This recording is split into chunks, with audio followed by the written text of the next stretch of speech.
Well, we're heading into fall and things aren't quite cool and crisp yet, but we know that's right around the corner, right, David? Oh, yeah.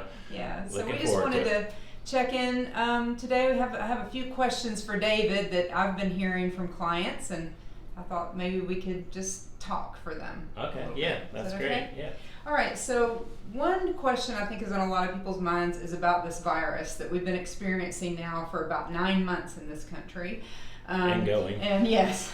How do you see that affecting the economy now that we're this far in? We can kind of look back and look forward. Yeah, well, the virus, as you know, is kind of still an unknown, but people are either getting tired of it and they're just moving on with their world, or they're still nervous about it. A couple things have happened, I think, recently is, as you can see, that the economy seems to be going very well. And I think a lot of that is stemming off of the stimulus that we've gotten from our government, which has been quite a bit. But it also, a lot of people are just still in belief that the vaccine is going to solve, all the problems, which could be true and sure is coming up soon. But I just want to remind you that there's still a small number of the population that's being affected by the virus. I mean, sure, we've all been touched with it in some way, but it's really is not really hurting a huge number. It doesn't mean that we don't need to worry about it. We still need to be safe and find our way of dealing with it personally. But I think if you just think about it, if we can all, feel our comfort level and do our part in helping the economy, that means maybe still visiting, family and friends to some degree, eating, shopping, whatever it is, we still need to do some of that to help the economy along the way. So yeah, the virus is going to have a long-term effect on the economy, but I think as soon as we can get a little more comfort behind us and getting on our way, the better. Very good. I like that answer. I've been trying to get out a little bit myself, so Yeah. I think it's good for your mental health too. Oh yeah, for Yeah. sure. Yeah, that's why, as you know, as you'll see in the newsletter, hiking or just other options of getting out are definitely things that we think are helpful for both the economy but also your health. Right. Good. You mentioned in there that the markets kind of took a little bit of a dip and then they've come back up. Things are going pretty well right now, but things could change again. And we've had some clients that call from time to time, and that kind of activity in the market makes them nervous. How do you recommend they kind of keep the emotions out of it? Yeah, very good question. Yeah, when getting emotions out of news is hard to do today. As you know, even if a windstorm is coming, the news people do make it a little more exciting than probably is going to happen. But really, so you can still watch the news, but kind of limit some of that. And especially heading into the political season is definitely another area that will have some questions. But probably the best thing to do is just think about the long term. Just like you can see the impact of things, but really long term, companies will do fine. Different aspects of our own lives will be affected. But really, 5 years from now, we probably won't even remember what was that virus called again. So I would just kind of downplay some of what you hear in the news, because that's how they get paid is people subscribing or tuning into their networks. So really it's just think of yourself, your corner of the world and what you can control, and then that way you can feel comfortable in that space and and do your part that way. Yeah.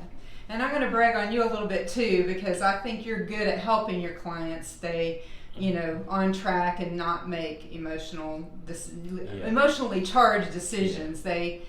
They depend on you to have that. Yeah, that's a good point, is because a lot of times that's why people hire us, is not for having every answer, but helping them through those answers.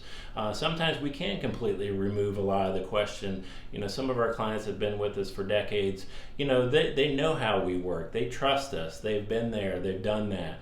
And so they don't even have to, blink when the markets go up or down, or they hear something about, stocks and bonds being under pressure. So that's what, we do provide for our clients is hand-on, comfort to each of the situations that they experience them. Right. So now I have the $64,000 question. Are you ready, David? No, I don't think so. What president do we need in November so that we have big 401ks. Oh, okay. Well, that is definitely an answer that I'm gonna work through. So, I mean, I think it's really pretty simple. Believe it or not, I do have an answer to this, and you can go ahead and mark it down. But I really do not think that it's going to matter for the stock markets in particular of who wins the election. Of course, there's going to be winners and losers depending on who wins, the election. That's what happens every day, anyways. As policies take place in Washington, that's what companies are affected by. So I would just think of it the long term, and Vanguard has put out a piece that it really doesn't matter overall with a well allocation of stocks and bonds. But going into 2022, or 2021 and 2022, you're going to probably still see our government spending money.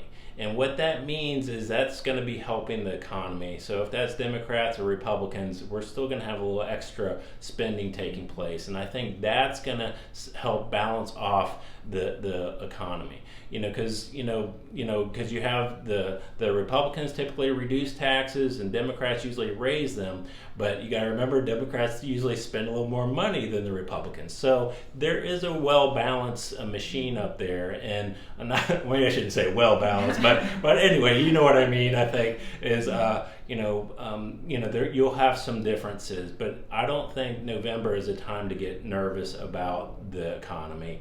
I know some industries, yes, but overall, an investment allocation should not be punished by November, regardless of who is elected. Very good. Well, that makes me feel better for mine. I know it will make our clients feel better too. Yeah. So thanks for that. So thank you for tuning in, and please don't hesitate to call if you have any questions for you and for any of your friends too, because we know this virus may have affected a lot of people with some of the being laid off and so forth. So if we can help in any way, we're glad to do that. Please just reach out to Sandy or I or Jennifer. We're always glad to hear from you. So have a good fall, and we'll talk to you soon. Thanks.